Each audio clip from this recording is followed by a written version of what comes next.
अगर आप 2026 में बिहार पैरामेडिकल के through ANM, GNM, D pharma जैसे कोर्स गवर्नमेंट कॉलेज के थ्रू करने चाहते हैं तो ये वीडियो सिर्फ और सिर्फ आप सभी के लिए है। इस वीडियो में जितने भी क्वेश्चंस मैंने बताए बार बार रिपीटेड होने वाले क्वेश्चंस बताएं जो कि आप लोग को बिहार पैरामेडिकल में पूछा जाता है। तो वीडियो के लास्ट तक ज़रूर बने रहिएगा। एक एक क्वेश्चन को बारीकी से पढ़िएगा, बारीकी से नोट बनाइएगा और एक एक क्वेश्चन को ध्यान से समझिएगा। नमस्कार, मैं आरव कुमार आप सभी का स्वागत करता हूं अपने यूट्यूब चैनल DCEC अड्डा बिहार में। तो कैसे हैं आप लोग? आई होप कि आप लोग बहुत ही अच्छे और मस्त होंगे। तो चलिए शुरू करते हैं आज के बायोलॉजी के टॉप क्वेश्चन जो आप लोग के प्रीवियस ईयर क्वेश्चन में पूछा गया था। पहला क्वेश्चन है हमारा, निम्नलिखित में से कौन सा कथन सूत्री विभाजन के परिणाम का यथार्थ रूप में वर्णन करता है? तो ऑप्शन ए है 4 अगुणित संतति कोशिकाएं उत्पन्न करता है। ऑप्शन बी है युग्मक निर्माण के दौरान अन्य रूप से होता है। ऑप्शन नंबर सी है जनक कोशिका के समरूप 2 द्विगुणित संतति कोशिका उत्पन्न करता है। ऑप्शन नंबर डी गुणसूत्रों की संख्या को जनक कोशिका का आधा कर देता है। तो इसका आंसर क्या होगा? इसका आंसर हो जाएगा सी नंबर, जनक कोशिका के समरूप 2 द्विगुणित संतति कोशिकाओं उत्पन्न करता है। ठीक है। कोशिका कला को कोशिका सक्रिय भाग क्यों कहा जाता है?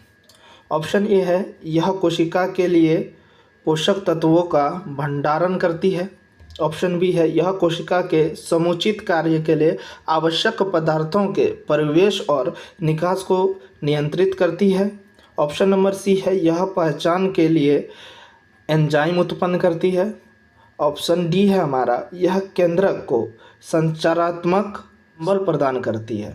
तो इसका आंसर होगा स्टूडेंट्स बी, यह कोशिका के समुचित कार्य के लिए आवश्यक पदार्थों के प्रवेश और निकास को नियंत्रित करती है। ठीक है। कोशिका कला को कोशिका सक्रिय भाग कोशिका के समुचित कार्य के लिए आवश्यक पदार्थ के प्रवेश और निकास को नियंत्रित करने के लिए किया जाता है। ठीक है स्टूडेंट्स।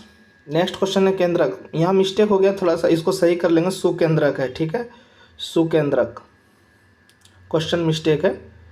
तो सुकेंद्रक कोशिका में आनुवंशिक जानकारी संचित करने वाली संरचनाएं मुख्यतः डैश में पाई जाती है। पहला है गोल्जी वक्काय, बी है केंद्रक, सी है कोशिका द्रव्य और डी है राइबोसोम। तो इसका आंसर क्या हो जाएगा? बी, केंद्रक। ठीक है स्टूडेंट्स। क्वेश्चन नंबर 4 देखेंगे। केंद्रक के संबंध में निम्नलिखित में से कौन सा कथन सही है? केंद्रक के संबंध में कौन सा कथन हमारा सही है? तो ऑप्शन ए है केंद्रक में एक परत होती है। केंद्रक में माइटोकॉन्ड्रिया होते हैं। ऑप्शन नंबर सी है केंद्रक में हरित लवक होता है। ऑप्शन नंबर डी है केंद्रकीय झिल्ली में छिद्र होते हैं। तो इसका स्टूडेंट्स आंसर आप लोग करेंगे कि केंद्रक के संबंध में निम्नलिखित में से कौन सा कथन सही है। तो इसका आंसर क्या होगा? डी हो जाएगा। ये आप लोग 12th में भी पढ़े हुए हैं और प्रीवियस ईयर 2022 में ये बिहार पैरामेडिकल में क्वेश्चन पूछा गया था। नंबर 5, प्लाज्मा झिल्ली डैश से बनी होती है। प्लाज्मा झिल्ली किससे बनी होती है? ऑप्शन ए है केवल प्रोटीन से। ऑप्शन बी है केवल सेल्यूलोज से। ऑप्शन सी है प्रोटीन और लिपिड दोनों से। ऑप्शन डी है केवल लिपिड से। तो इसका आंसर क्या होगा students? Option number C, protein और लिपिड दोनों से। ठीक है स्टूडेंट्स। नंबर 6 देखेंगे हमारा क्या है।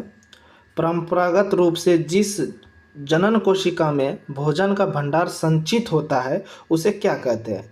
नर युग्मक, गतिशील युग्मक, मादा युग्मक, फिर अपरिपक्व अंड। तो इसका क्या आंसर होगा? सी, मादा युग्मक। ठीक है। सारे स्टूडेंट्स नोट डाउन करते जाइएगा। जितने भी क्वेश्चंस मैं बता रहा हूँ मोस्ट VVI क्वेश्चन है, प्रीवियस ईयर क्वेश्चन है। और ये क्वेश्चन जो आप लोग का जो है क्वेश्चन नंबर 6 2021 में पूछा गया था। ठीक है, पैरामेडिकल में। निम्नलिखित में से किस वैज्ञानिक ने निम्नलिखित कथन दिया था?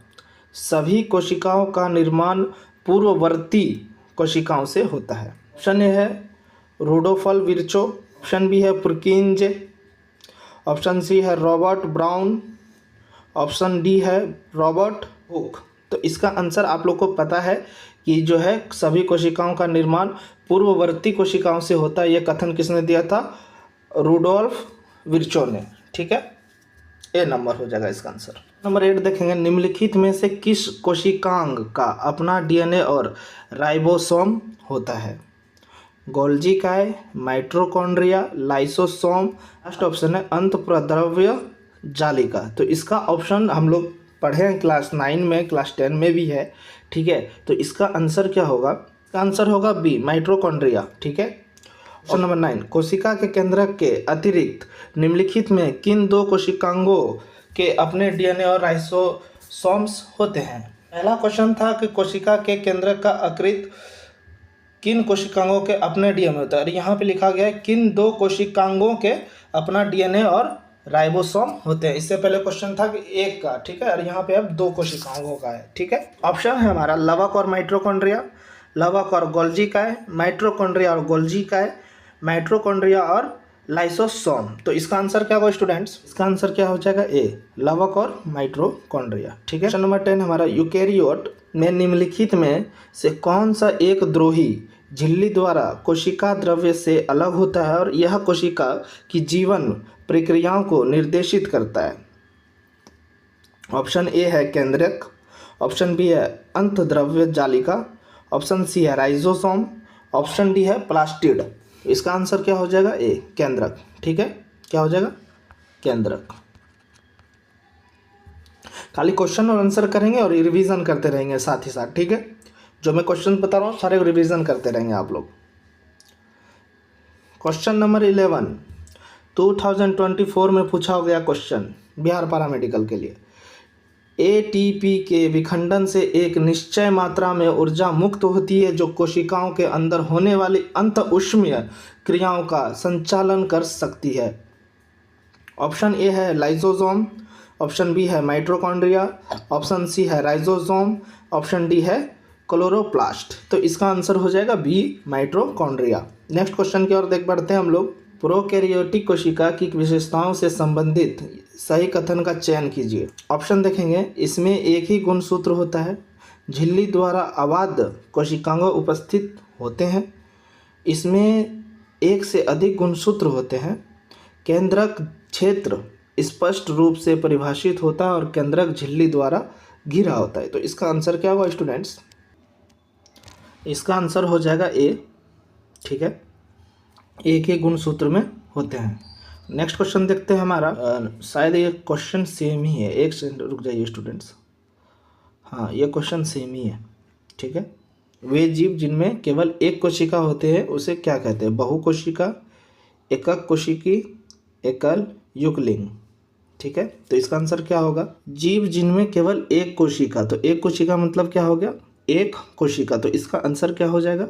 ए नंबर, एक कोशिकी। ठीक है, क्वेश्चन नंबर 15 देखते हैं। कोशिकाओं में केंद्रक झिल्ली और अन्य कोशिकांगों के बारे में निम्नलिखित में से कौन सा विकल्प सही है? ऑप्शन ए विकल्प है प्रोकैरियोटिक कोशिकाओं के केंद्र झिल्ली उपस्थित होती है, प्रोकैरियोटिक कोशिकाओं में केंद्रक झिल्ली अनुपस्थित होती है, यूकैरियोटिक कोशिकाओं में केंद्रक झिल्ली अनुपस्थित होती है, प्रोकैरियोटिक कोशिकाओं में अधिकांश कोशिका द्रव अंग उपस्थित होते हैं। तो इसका आंसर हो जाएगा बी, प्रोकैरियोटिक कोशिका में केंद्रक झिल्ली अनुपस्थित होती है। ठीक है, देखते हैं क्वेश्चन नंबर 16। अर्धसूत्री विभाजन के दौरान एक कोशिका विभाजित होकर डैश नई कोशिकाएं बनाती है, 4 बनाती है, 24 बनाती है, 16 बनाती है, 8 बनाती है। क्वेश्चन 2023 में पूछा गया है ये बिहार पैरामेडिकल में। तो ये क्वेश्चन और आप लोग का मैट्रिक में भी पूछा गया है। तो ये क्वेश्चन का आंसर आप लोग देंगे कि कितने होंगे? वैसे मैं इसका आंसर आपको कर देता हूँ, 4 कोशिका। ठीक है, क्वेश्चन नंबर 17। एक संतति कोशिका में गुणसूत्रों की संख्या किस प्रक्रिया द्वारा आधी हो जाती है? द्विविभाजन प्रक्रिया द्वारा, सूत्री कोशिकाओं का विभाजन के द्वारा, अर्धसूत्री विभाजन के द्वारा या असूत्री विभाजन के द्वारा?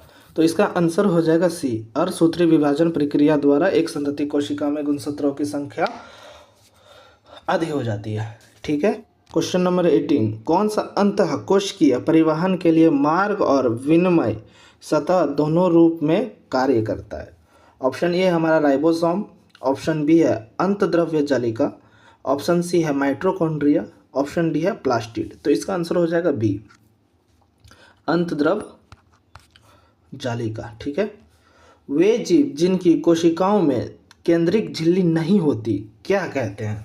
ठीक, वैसे जीव जिनकी कोशिकाओं में अपना केंद्रक झिल्ली नहीं होता उसे क्या बोलते हैं? तो ऑप्शन देखेंगे क्रोमेटिन, ऑप्शन बी है कोशिका द्रव्य, ऑप्शन सी है यूकेरियोटिक, ऑप्शन डी है प्रोकैरियोटिक। तो इसका आंसर हो जाएगा डी, प्रोकैरियोटिक। ठीक है, क्वेश्चन नंबर 20 देखेंगे। क्वेश्चन नंबर 20, निम्नलिखित में से कौन सा माइटोसिस के सूत्री विभाजन का प्रथम चरण है जो इंटरफेज के एस और G2 अवस्थाओं का अनुसरण करता है? ऑप्शन ए है टेलोफेज, ऑप्शन बी है मेटाफेज, ऑप्शन सी है एनाफेज, ऑप्शन डी है प्रोफेज। क्वेश्चन नंबर 20 का आंसर हो जाएगा डी, प्रोफेज। ठीक है, प्रोफेज। सारे नोट डाउन करते जाएंगे आप लोग, एक भी क्वेश्चन मिस नहीं करेंगे, सारे मोस्ट वीवीआई क्वेश्चन है, प्रीवियस ईयर क्वेश्चन है। ठीक है, चलिए देखते हैं लास्ट क्वेश्चन 21 नंबर, जो कि 2024 और 2022 में दोनों बार पूछा गया है, रिपीटेड क्वेश्चन है। ठीक है, निम्नलिखित में से कौन सा कोशिका झिल्ली का प्राथमिक कार्य है? ये इसका आंसर तो आप लोग को भी पता है कि कौन सा कोशिका झिल्ली का प्राथमिक कार्य है? प्रोटीन का संश्लेषण, कोशिका के अंदर और बाहर पदार्थों के आवागमन को विनियमित करना, ऑप्शन सी है संरचनात्मक सहायता प्रदान करना, ऑप्शन डी है आनुवंशिक जानकारी संग्रहित करना। ठीक है, तो इसका आंसर क्या? इसका आंसर हो जाएगा बी, कोशिका के अंदर और बाहर पदार्थों के आवागमन को विनियमित करना। ठीक है, आज के लिए बस इतना ही स्टूडेंट्स। आप लोग सारे जितने मैं क्वेश्चन बता रहा हूँ सबका नोट बनाते जाइए, अपना PDF बनाते जाइए और जम के तैयारी कीजिए। ठीक है, मिलते हैं कल नई क्लास के साथ, नए सब्जेक्ट के साथ और नए विषय के साथ। तब तक के लिए जय हिंद, जय भारत, जय बिहार, ऑल द बेस्ट।